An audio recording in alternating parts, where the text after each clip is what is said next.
Hello everyone, welcome to my channel Think Beyond with Aishwarya. Albinism அப்படின்னு இருக்கிற ஒரு நோயை பத்தி கேள்விப்பட்டிருக்கீங்களா? அதாவது மனிதனோட உடம்புலையும் கண்ணுகளுக்கு இடையிலையும் முடிக்குமே நிறம் கொடுக்கக்கூடிய ஒரு ஃபேக்டர் தான் மெலானின். ஆனா இந்த மெலானின் மனிதனோட உடம்புல கம்மி ஆகும் போது வரக்கூடிய ஒரு நோய் தான் ஆல்பினிசம் அப்படின்னு இருக்கிறது. இந்த ஆல்பினிசம் வந்துருச்சு அப்படின்னா மனிதனோட உடம்பு பூரா வெள்ளையாயிரும். அந்த மாதிரி இந்த ஆல்பினிசம் அப்படின்னு இருக்கிறது ஒரு மரபான நோய்.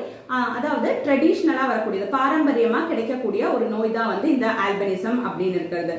அதே மாதிரி இந்த ஆல்பினிசத்தால பாதிக்கப்பட்ட ஆனா அங்க எல்லாம் தோத்து போகாம அதையே உறுதுணையாக்கி மாடலிங் ஃபீல்ட்ல வென்ற ஒரு பெண்மணியை பத்தி தான் இன்னைக்கு நம்ம இந்த வீடியோல பேச போறோம். அந்த பெண்மணியோட பேரு ஜூலி. ஆமா, அவங்களோட பெற்றவர்கள் அவங்க குழந்தையா இருக்கும் போதே அவங்களுக்கு இந்த நோய் இருக்கு அப்படின்னு தெரியுது. அப்பவே இந்த பேரண்ட்ஸ் அவங்கள சைனால இருக்கக்கூடிய ஒரு ஆர்ஃபனேஜுக்கு முன்னாடி இருக்கிற கிரவுண்ட்ல விட்டுட்டு போயிடுறாங்க. ஆனா அங்க எல்லாம் இந்த ஜூலின்னு இருக்கிற அந்த குழந்தை தோத்து போகல. அவங்க இந்த இயலாமையே உறுதுணையாக்கி தன்னோட 11வது வயசுல இருந்து மாடலிங் ஃபீல்ட்ல வர ஆரம்பிச்சிருக்காங்க. அங்கிருந்து டெவலப் ஆக ஆரம்பிச்சிருக்கு. அவங்களை யார் எடுத்து வளர்த்தினாங்க அப்படின்னு பார்த்தா அந்த ஆர்ஃபனேஜ்ல இருக்கக்கூடிய ஆளுங்க தான் அவங்கள எடுத்து வளர்த்தினாங்க. அதே மாதிரி அவங்களுக்கு அழகான பனி அப்படின்னு இருக்கிற மீனிங் இருக்கக்கூடிய ஜூலி அப்படின்னு நேமும் வச்சுட்டாங்க. அவங்களோட 3வது வயசுல, அதாவது ஜூலியோட 3வது வயசுல நெதர்லாண்ட்ல இருக்கக்கூடிய ஒரு ஃபேமிலி ஜூலிய அடாப்ட் பண்ணியிருக்காங்க. அங்க இருக்கிற அம்மா கூடயும் தங்கச்சி கூடயும் தான் ஜூலியோட அடுத்த கட்ட வாழ்க்கையா இருந்துச்சு. அதே மாதிரி ஜூலி என்ன நம்பிட்டு இருந்துச்சு அப்படின்னா, சைனால அப்ப ஒரு ஃபேமிலிக்கு ஒரு குழந்தை அப்படின்னு இருக்கிற ரூல் ரொம்பவே ஸ்ட்ரிக்டா இருந்துச்சு. அதனால தன்னோட அப்பா அம்மாவுக்கு கிடைச்ச ஒரே ஒரு குழந்தைக்கும் இந்த நோய் இருக்கிறதுனாலதான் தன்னைய அவங்களோட அதாவது சொந்த அப்பா அம்மா தன்னை விட்டுட்டு போனதா ஜூலி இன்னைக்குமே நம்புறா. அப்படிதான் அவன் நம்பிட்டே இருக்கா. இன்னொரு விஷயம் என்ன பார்க்கும்போது, ஜூலிக்கு தன்னோட எந்த டாக்குமெண்ட்ஸுமே இல்ல. அதனாலேயே ஜூலிக்கு தன்னோட பர்த்டே என்ன எப்போ அப்படின்னு இருக்கிறது ஜூலிக்கு தெரியாது. இந்த மாதிரி தான் ஜூலியோட வாழ்க்கை போயிட்டு இருந்துச்சு. ஆனா ஜூலியோட வாழ்க்கையே மாத்தினது ஒரு ஃபேஷன் டிசைனர் தான். அதாவது ஹாங்காங்ல இருக்கக்கூடிய ஒரு ஃபேஷன் டிசைனர் தான் ஜூலியோட வாழ்க்கையே மாத்தி இருக்காங்க. இந்த ஹாங்காங்ல இருந்து வந்த அந்த ஃபேஷன் டிசைனர் ஜூலியோட இந்த ஃபேமிலி கிட்ட கேக்குறாங்க, அதாவது உங்க பொண்ணை மாடலிங்க்கு அனுப்ப முடியுமா அப்படின்னு கேட்டிருக்காங்க. அதாவது ஜூலியை அனுப்ப முடியுமான்னு கேட்டிருக்காங்க. அது வரைக்கும் ஜூலி ரொம்பவே கஷ்டப்பட்டிருக்கா. அவளோட இந்த இயலாமையை நினைச்சு அவ ரொம்பவே கஷ்டப்பட்டிருக்கா. ஆனா இந்த ஃபேஷன் டிசைனர் அவங்க ஃபேமிலி கிட்ட, அதுவும் மாடலிங் ஃபீல்டுக்கு கேட்கும் போது அவங்களுக்கு ரொம்பவே ஆச்சரியமா இருந்துச்சாமா. ஆனா அவங்க ஃபேமிலி அவளை என்கரேஜ் பண்ணி அந்த ஃபீல்டுக்கு அனுப்பியிருக்காங்க. அதுதான் அவளோட லைஃபையே மாத்தி எழுதிருச்சு. ஆனா இந்த ஃபேஷன் டிசைனரோட பையனுக்குமே இந்த மாதிரி ஒத்தடியில ஒரு ப்ராப்ளம் இருந்துச்சாமா. அதனாலேயே அவருக்கு அதோட கஷ்டம் தெரியும். அதாவது இந்த மாதிரி டிஃப்ரெண்ட்லா எபிள்டா இருக்கிற குழந்தைங்களோட கஷ்டம் அவருக்கு நல்லாவே தெரியும். அதே மாதிரி அவர் என்ன பண்ணுவாருன்னா, அந்த ஃபேஷன் டிசைனர் என்ன பண்ணுவாரு அப்படின்னா, தன்னோட குழந்தை இருக்கலாம், அவங்க பையனுக்குமே உதடில ஒரு ப்ராப்ளம் இருந்துச்சு சொல்லல, அதை மறைக்கிறதுக்காக நிறையவே ட்ரெஸ் டிசைன் பண்ணி அவங்களோட பையனுக்கு கொடுத்துட்டு இருந்துச்சாமா. எதுக்கு அப்படின்னு பார்த்தா, சொசைட்டி அவங்கள வேற விதமா பார்க்காம இருக்கிறதுக்காக இதெல்லாம் பண்ணியிருக்காங்க.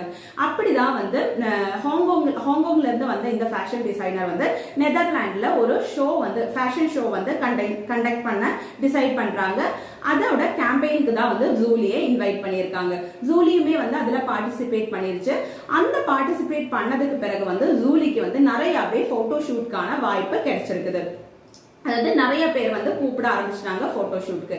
அதே மாதிரி லண்டன்ல ரொம்ப நாள் கழிச்சு லண்டன்ல இருந்து வந்த ஒரு போட்டோகிராஃபரான ப்ராக் எல்பேக்ஸ் அப்படின்னு சொல்றவர் தன்னோட ஸ்டுடியோல ஜூலிய கூப்பிடுறாங்க. எதுக்குன்னா போட்டோ ஷூட்காக. ப்ராக் எல்பேக்ஸ் எடுத்த நிறைய போட்டோஸ் ஜூலியோட நிறைய போட்டோஸ் அழகான போட்டோஸ் அது எல்லாமே இன்ஸ்டாகிராம்ல ரொம்பவே ஃபேமஸ் ஆச்சு. ரொம்பவே ஆளுங்க பார்த்திருக்காங்க. அதே மாதிரி நிறையவே பாராட்டு கிடைச்சிருக்கு அந்த போட்டோஸ்க்கு எல்லாம்.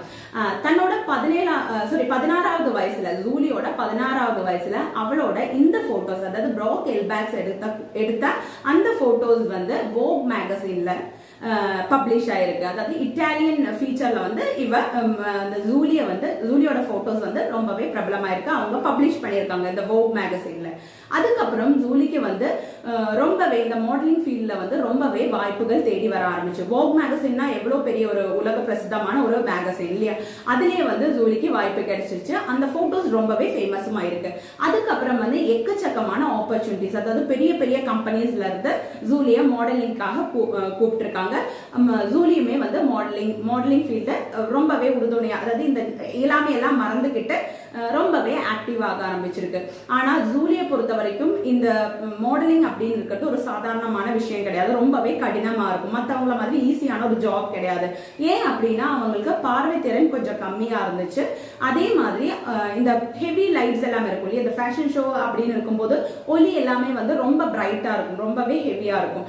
ஆனா அதெல்லாம் பார்க்கும்போது ஜூலிக்கு பிரச்சனைகள் இருந்துச்சு. அதாவது அந்த ஒலி எல்லாம் தாங்கிக்கூடிய அளவுக்கு வந்து அவங்களோட பாடி வந்து ஃபிட்டா இல்லாம இருந்துச்சு. ஆனா அதையெல்லாம் தாண்டி அதையெல்லாம் மறந்து வந்து ஜூலி மறுபடியுமே வந்து ஃபேஷன் ஷோஸ்ல வந்து கலந்துட்டே இருக்காங்க, இப்பவும் கலந்துட்டு இருக்காங்க. அதே மாதிரி இந்த டிஃப்ரெண்ட்லி ஏபிள்ட் பீப்புளுக்காக நடத்தக்கூடிய அனைத்து ப்ராஜெக்ட்ஸ்லயுமே வந்து ஜூலி பார்ட்டாக ஆரம்பிச்சிருக்கு. அதாவது மாற்றுத்திறனாளிகளுக்காக நடக்கக்கூடிய அனைத்து ஃபேஷன் ஷோலையுமே வந்து ஜூலி வந்து பாட்டாக ஆரம்பிச்சிருக்காங்க. அதே மாதிரி எக்கச்சக்கமான ஃபேஷன் ஷோலையும் சரி, அதே மாதிரி இந்த டிசைனிங் ஷோஸ்ல இந்த மாதிரி எல்லாம் ஜூலி வந்து மாடலாக ஆரம்பிச்சிருக்காங்க. எவ்வளவு ஒரு பெரிய விஷயம் இல்லையா, அந்த இந்த எல்லாமே எல்லாம் மறந்துகிட்டு வந்து ஜூலி இந்த அளவுக்கு பிரபலமானது ஒரு ஆச்சரியமான விஷயம் தான். அதே மாதிரி ரொம்பவே பாராட்டுக்கள் வந்து ஜூலிக்கு கிடைச்சிட்டே இருக்கு, நம்மளுமே பாராட்ட வேண்டிய விஷயம் தான். ஒண்ணு மட்டும் சொல்றேங்க, அதாவது நம்மளோட ஃபேமிலியில இந்த மாதிரி குழந்தைகள் பிறக்கிறாங்க அப்படின்னா அது அவங்களோட தப்பு கிடையாது. அதாவது ஏதோ ஒரு ஃபேக்டர்னால இந்த மாதிரி பிறக்கிறாங்க அப்படின்னா என்னைக்குமே வந்து அவங்கள டிஸ்கரேஜ் பண்ணாதீங்க, அவங்கள என்கரேஜ் பண்ணுங்க. அதே மாதிரி அவங்கள நெக்லெக்ட் பண்ணாதீங்க. அந்த நெக்லெக்ட் வந்து அந்த குழந்தையோட லைஃபையே வந்து நெகட்டிவா பாதிக்கிறதுக்கான சான்சஸ் வந்து அதிகமா இருக்கு. அடுத்த வீடியோடன் பார்க்கலாம். அது வரைக்கும் உங்கள் ஐஸ்வர்யா.